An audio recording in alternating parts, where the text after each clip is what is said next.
पौराणिक कथाओं के अनुसार महावीर हनुमान जी को शिव जी का 11वां रुद्र अवतार कहा जाता है। महावीर हनुमान भगवान राम के बहुत बड़े भक्त थे।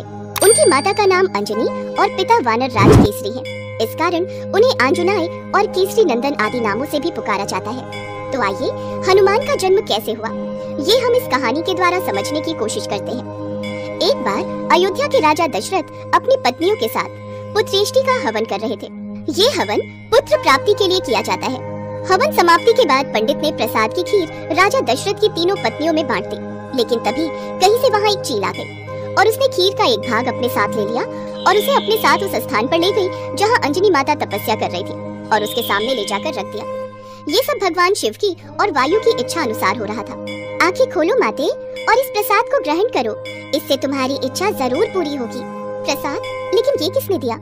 बस यूं समझ लो, ये महादेव का आशीर्वाद है तुम पर। अंजनी ने उस प्रसाद को ग्रहण कर लिया। फिर अगले दिन माँ अंजनी एक पर्वत पर खड़ी थी और सूर्य देव के तेज मिली थी। लेकिन तभी वहाँ बहुत तेज हवा चलनी शुरू हुई। हवा का वेग इतना तीव्र था कि उनके वस्त्र उड़ने लगे।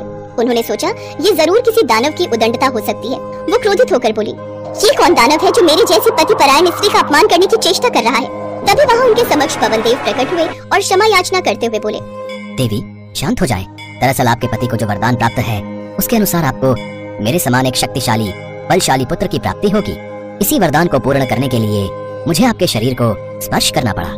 मेरे स्पर्श के माध्यम से रुद्रदेव का एक अंश भी आपके शरीर में प्रवेश कर चुका है।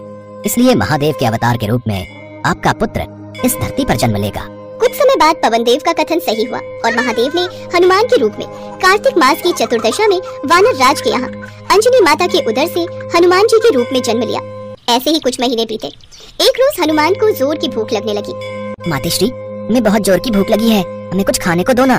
हम अभी तुम्हारे लिए फल लेकर आते हैं। लेकिन माँ अंजनी को आने में थोड़ी देर हो गई और हनुमान से भूख बर्दाश्त नहीं हुई। उनकी नजर पेड़ से झांकते हुए लाल सूरज पर गई। अरे वाह, ये तो कितना लाल फल है, निश्चित ही ये बहुत मीठा होगा। ये सोचकर हनुमान आकाश की ओर उड़ गए। लेकिन उस रोज अमावस्या का दिन था, जिस कारण सूरज को ग्रसने राहु आया था।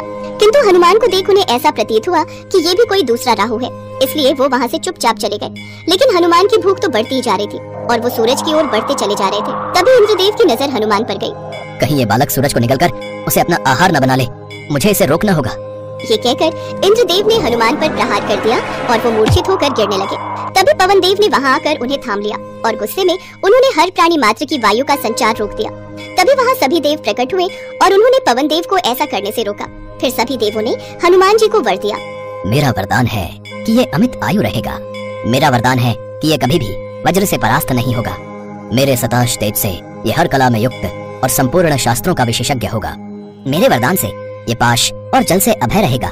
ये सदा यम दंड से अवध और पाश नहीं रहेगा। ये सदा अजय और प्रमाद योद्धाओं से अजय प्राप्त करने का योद्धा रहेगा। अस्त्र शस्त्र तथा यंत्र आदि से इसे कोई फर्क नहीं पड़ेगा। इस प्रकार सभी देवों द्वारा हनुमान जी बेहद शक्तिशाली हो गए और इस प्रकार आगे जाकर जो उन्होंने काम किए वो सभी प्रकार के हनुमान भक्तों में प्रसिद्ध हैं। तो ये थी हनुमान जी की संपूर्ण